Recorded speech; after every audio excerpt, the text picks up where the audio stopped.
Twitter user TPV Sean would accuse Winfrey of buying a Diddy tape of an underage Justin Bieber being raped. I'm Alice Gaynor outside the federal courthouse where opening statements just concluded in the trial of Sean Diddy Combs, who allegedly helped him cover up crimes like kidnapping, arson, drugs, sex crimes, bribery, and obstruction.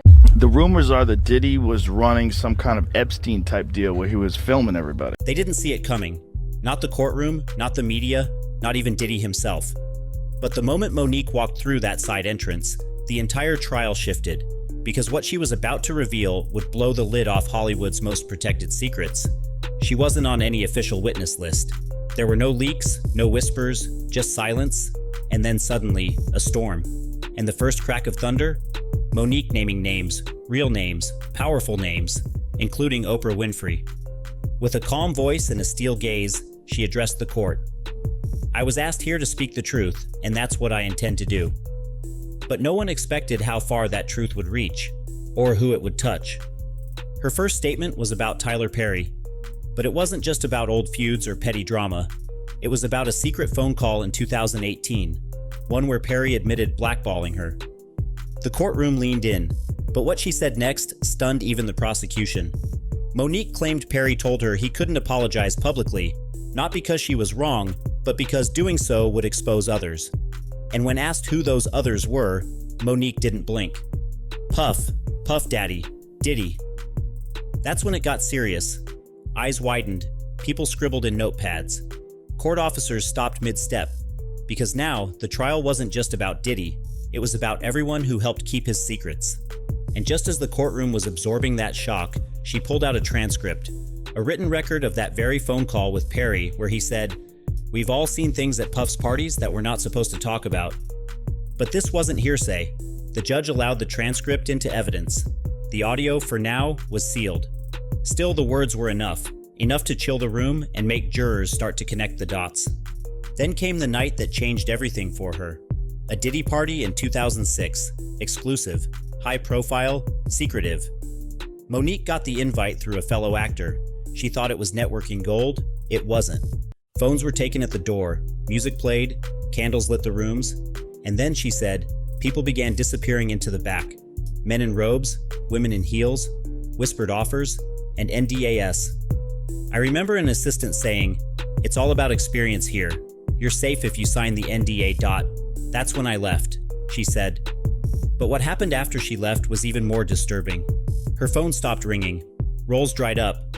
Producers said she was difficult. And for years, she wondered if walking out of that party made her a problem. Until she found out, it did. Her testimony echoed Cassie Ventura's. Rooms lit with candles, escorts, cameras, networking events that were anything but. But unlike others, Monique had the clout, and she had the courage to say no. That courage cost her everything. And now, under oath, she was making it known that silence had a price, and she'd been paying it for over a decade. She didn't stop at Perry, she brought up Oprah Winfrey. And here's where the room fell completely still. In 2010, Monique confided in Oprah about being abused by her brother. Oprah promised to never exploit that pain, and then she put him on her show. It wasn't just betrayal, it was calculated. Monique said it happened right after she turned down the press tour for Precious, and she believed it was a move to punish her. I asked her why, she said. She told me it was business, but I knew the truth. They were trying to shut me up. And if you think that's the end of it, hold on, because it goes deeper, much deeper. She testified that Oprah, Perry, and Diddy all shared PR firms, legal teams, and handlers, that their crisis managers had coordinated strategies, and she had proof. A redacted email chain forwarded to her by mistake. Subject line: Monique, Puff, Tyler.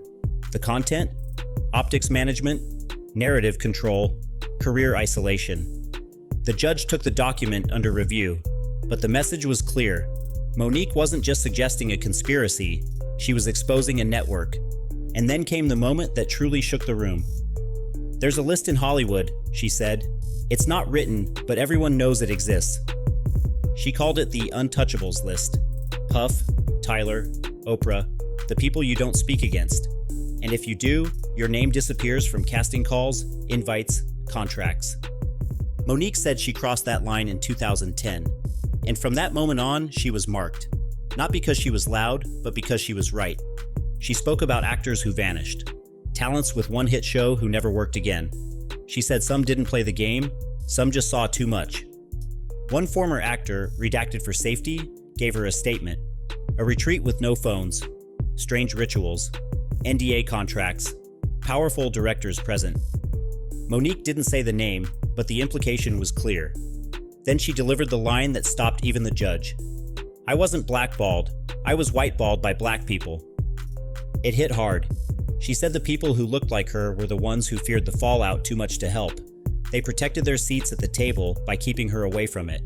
And when asked if she thought Diddy played a role in sabotaging her career, her response was chilling.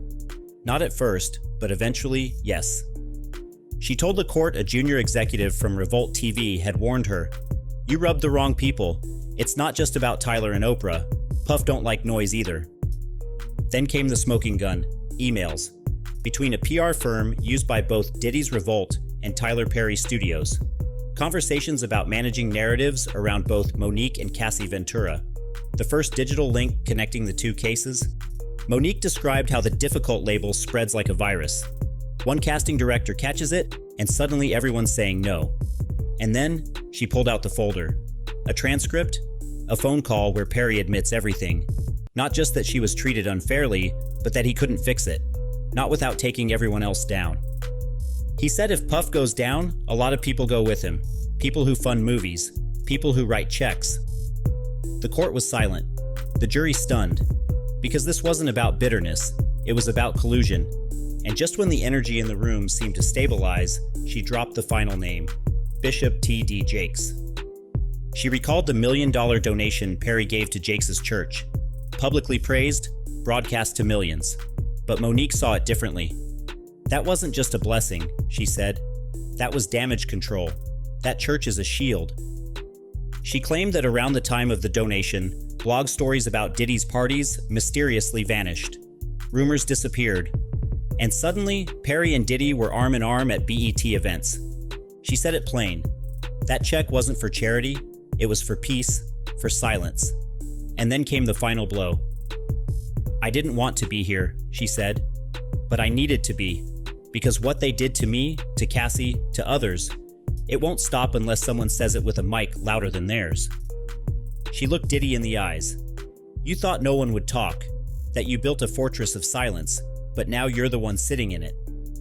And in that moment, the courtroom wasn't just watching a trial, they were watching a reckoning. Because Monique didn't just testify.